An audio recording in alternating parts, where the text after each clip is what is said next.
Hi అండి. నమస్తే. నేను మీ మాలతి. బాగున్నారా అండి అందరూ? వీడియోస్ చేయక ఒక 4, 5 డేస్ ఏమో అవుతుంది. నేను అసలు వీడియోస్ పెట్టట్లేదు. వరలక్ష్మి వ్రతంకి కూడా నేను వీడియోస్ తీశాను కానీ నాకు అది పెట్టడానికి అసలు వీలు కాలేదు నాకు. ఎనీవే అందరికీ హ్యాపీ ఇండిపెండెన్స్ డే అండి. అందరికీ కూడా నా సబ్స్క్రైబర్స్కి, అదర్ మెంబర్స్ అందరికీ, వీడియో చూస్తున్న వాళ్ళందరికీ కూడా హ్యాపీ ఇండిపెండెన్స్ డే. ఇంకొచ్చేసి ఇవాళ నేను ఇంకొక పని కూడా కంప్లీట్ చేసుకున్నాను. ఏంటంటే నేను ఇక్కడ గ్రామదేవత మన పోచమ్మ తల్లి ఉంటుంది కదా, ప్రతి ఒక్క ఊరికైతే కంపల్సరీ ఆవిడ లేకుండా అసలు ఏ ఊరు ఉండదు. ఖచ్చితంగా ఊరికి ఒక పోచమ్మ తల్లి ఉంటుంది. అంటే అందరూ ఒక్కటే, కాకపోతే ఖచ్చితంగా ఉంటుంది. ఎందుకంటే మన బోనాలు ఫెస్టివల్ అవన్నీ చేస్తారు కదా. అయితే ఆ పోచమ్మ తల్లి ఇక్కడ మాది కబీర్నగర్ అండి, ఇక్కడ మోతీనగర్ సైడ్. పోచమ్మ తల్లి చాలా పవర్ఫుల్, చాలా చాలా ఇష్టం ఆమె అంటే నాకు. చాలా బాగా ఏది మొక్కుకుంటుంది ఖచ్చితంగా నెరవేరుస్తుందండి. గ్రామ దేవత కదా, అంటే గ్రామాన్ని కాపాడుతుంది అనమాట ఆ దేవత.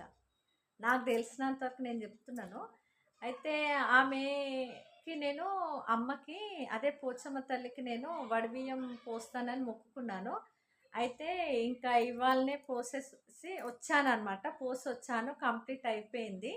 ఇంకా అందుకే ఇదే గెటప్‌తో నేను మీతో మాట్లాడాలని అనిపించింది. మీతో షేర్ చేసుకుందామని చెప్పేసి షేర్ చేసుకుంటున్నానండి.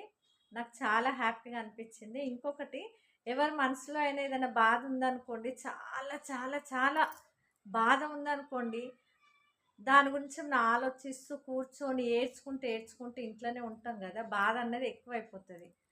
కానీ మనం ఎవరితోనైనా చెప్పుకుంటే ఫ్రీ అయిపోతుంది చాలా కదా. కానీ చెప్పుకోవడానికి కూడా, చెప్పుకుంటే ఎగతాళి చేసే రోజులు ఇవి. ఆ చెప్పుకోలేక కూడా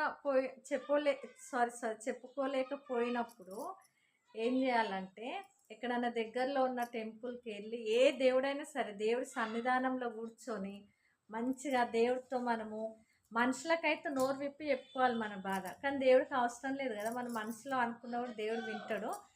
ఆ దేవుడికి మాత్రం ఖచ్చితంగా మన మనసులో ఏదైతే బాధ ఉందో అది ఆయనతో షేర్ చేసుకున్నాం అనుకోండి, చెప్పుకున్నాం అనుకోండి, ఖచ్చితంగా భారం అంతా దిగిపోతుంది. మనసు చాలా చాలా రిలీఫ్ అయిపోతుంది. మళ్ళీ ఇంకా మనసు కూడా చాలా ప్రశాంతంగా అవుతుంది. మీకు తెలియదని నేను చెప్పట్లేదు, అందరికీ తెలుసు. కాకపోతే ఏదో ఒకటి మాట్లాడాలి కదా, అందుకే చెప్తున్నాను. ఎనీవే, థ్యాంక్స్ అండి అందరికీ కూడా. Bye bye bye.